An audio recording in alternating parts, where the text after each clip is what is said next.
এসে আমাদের সবাইকে এফিসিয়েন্সি জাদু দেখাই। কী বলা হয়েছে? একটি সুইমিং পুল 10 ঘন্টার মধ্যে 3টে ট্যাঙ্কার এ, বি এবং সি দ্বারা ভরা হয়।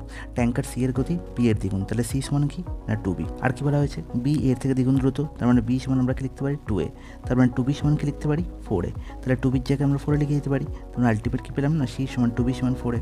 তাহলে এখান থেকে আমরা এ, বি এবং সি এর এফিসিয়েন্সি রেশিও পাবো। কত হবে না এর এফিসিয়েন্সি, এর পাশে কে বসে 4, কোফিশিয়েন্ট কত 4, তাহলে 1/4 ইস টু 1/2 ইস টু 1।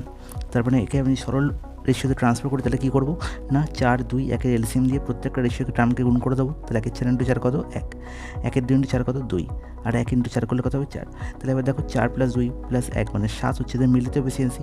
তার মানে 1 ঘন্টায় এরা 7 ইউনিট কাজ করছে, পুরো 10 ঘন্টা ট্যাঙ্কটি ভর্তি হচ্ছে, তাহলে 70 ইউনিট কাজ হচ্ছে। তার মানে 70 হচ্ছে ট্যাঙ্কের ক্যাপাসিটি। এবার এই ক্যাপাসিটি যদি একে ভর্তি করতে হয়, এর এফিসিয়েন্সি কত 1, তাহলে 1 দিয়ে ভাগ করলেই এর সময় পেয়ে যাবো। তাহলে 70/1 মানে 70 ঘন্টা। অপশান ডি হবে